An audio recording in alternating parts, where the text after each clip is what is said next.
But I want you to tell me, like, you have been pastoring youth for a long time. You have been a youth leader for a long time. You also work in disabilities. You have so many experience working with diverse of people and stuff like that. How can a church leader, like the senior pastor, how can they properly support a youth leader to function well in their roles in the church? Wow, that's a great question. I personally feel really supported by my pastors. They actually show up on Friday nights. They've been a core part of the team when we didn't have other volunteers. Just really, really supportive. They've asked me to be in this position and trust me to do that. And even so on a Friday night, if they're there and I'm there, they, in the hierarchy kind of things, they're the top. They're the bosses, right? But they still allow me to be that person that's heading this up and leading this. We stay in open communication, though. We're always, anything that's happening, my pastors are the first ones who I bounce an idea off or just check in. What do you think? And I've been really, really blessed. My pastors are extremely supportive and will offer to watch the kids if I need that, if I need to do something for the youth or because I live a distance away from the youth ministry.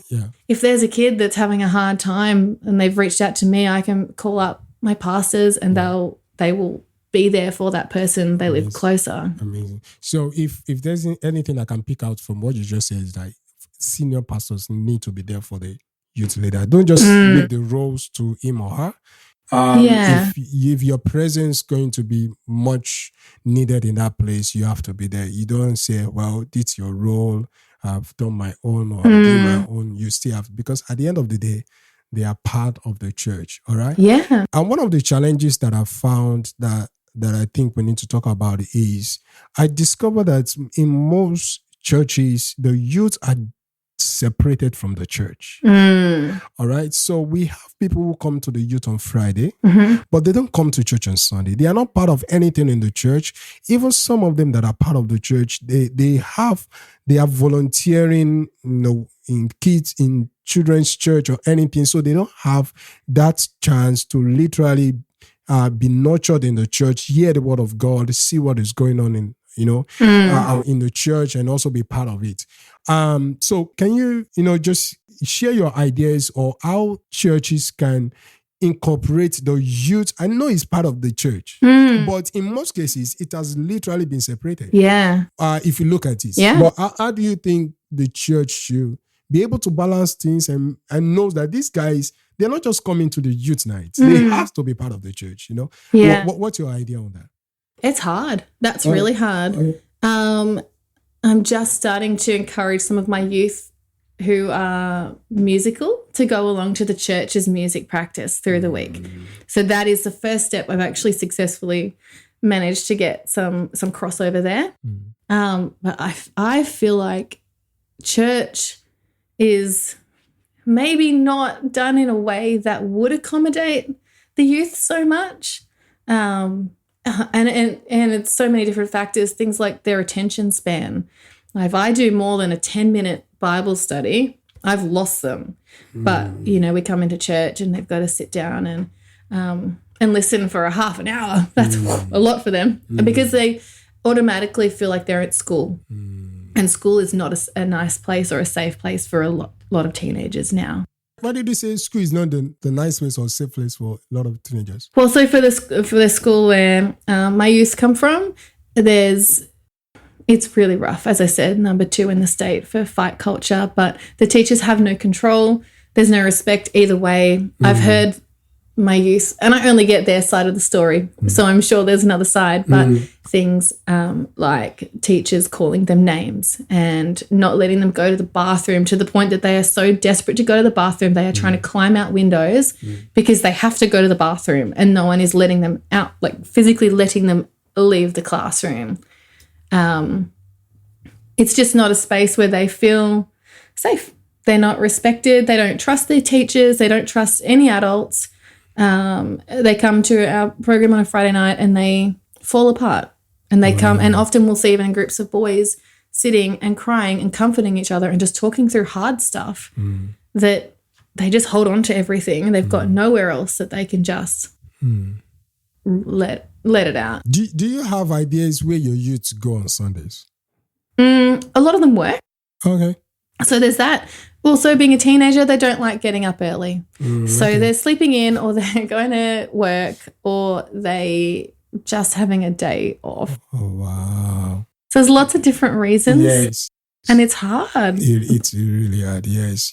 I believe this is just an encouragement for all the youth pastors, youth leaders to know that what you are doing an amazing job.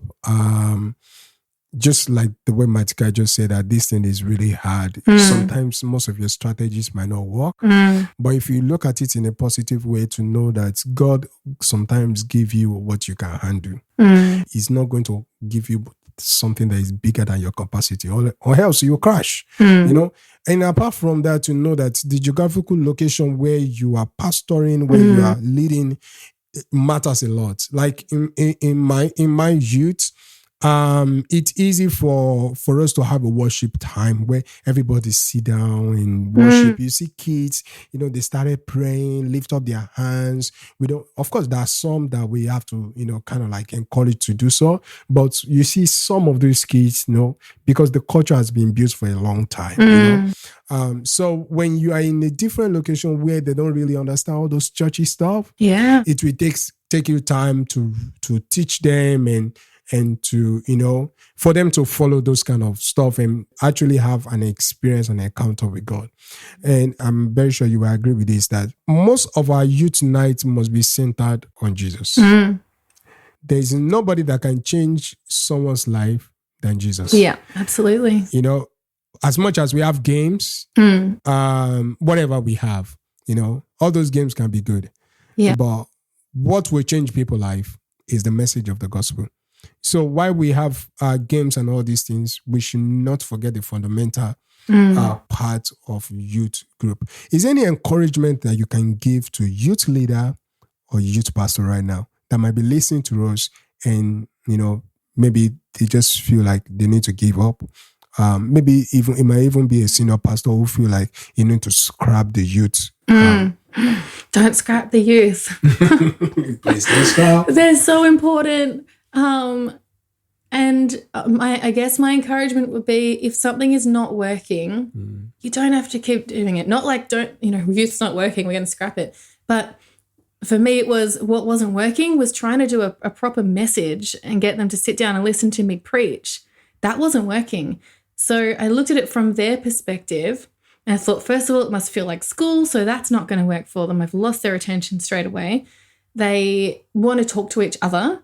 And you've got your key kids. There's some that are influencers. And if they are doing the right thing, it's very helpful. If they're very distracted or don't want to be there and they're stuffing around, very unhelpful. So what I did was, and this made a big difference, separating into small groups. And to start with, the most I could do was go around the circle in my small group, and I got the other leaders to do the same in their small groups. It was a little bit of divide and conquer. Okay, I like that. But also building relationship, because if we don't have a relationship with them, they just think like, who are you? You don't care. You're as a grown-up. People, you're paid to be here, and we're not. But the most I could get out of them for their 5 minutes of focus was what's going on in your world that I can pray for. And that was it. And for weeks and weeks we'd do that. And the girls took to it really quickly. The girls would go, well, I'm having a really hard time. And they just start talking about everything. Yeah. And I go, great, I'm going to pray for that. And then at the time, we pray for each person individually. And then I could follow up through the week and text them, hey, how's that going? How are you doing this week? Has that got better? What else can I pray for? So it helped build the relationships as well as giving us something that we could actually pray, that we could go to our Father on their behalf and say, these guys need you. The boys were a little harder. Yes, boys are, it's very different. I know. Yeah. I haven't totally cracked them, but I found I actually went to the boys groups. Once I got the girls really established, they were cool. I left them with another team member. And then getting in with the boys. And after a couple of weeks, the boys start to share. Okay. And it might be just a little bit like, oh, my mum's an alcoholic. I'm like, okay, we're going to pray for that. And then that gives us as a team, we can pray and pray and pray for that. They might only see a glimpse of it. The kids these days carry really heavy stuff, a lot heavier than we did when we were young. Yes. And because everything is so accessible on their phone. But relationship has been critical for getting a nice culture now. After 2 years, I can finally say I love being there and I love the relationships that we've got. It's a long race. It's the long journey. It's not like a quick, I'm going to get in, there's going to be fire and they're going to be changed radically. Sometimes, yes, but a lot of the time it is just showing up week after week after week. Amazing. All right, so we're gonna cut it now, and we are still going to come back in the next episode. There are some questions that I would still like to ask you if you don't mind. So if you are watching us today, and we just want to encourage you to keep doing the work of the ministry, keep leading the youth, be encouraged. We are here to help you. If you need help, if you have questions, just throw it. Message us here. You can email us. You can email Matika. I'm going to put our emails in the description. So if you have any questions that she can help you with, I'm very sure she'll be happy to help. Absolutely. So thank you for watching Ministry Guide today.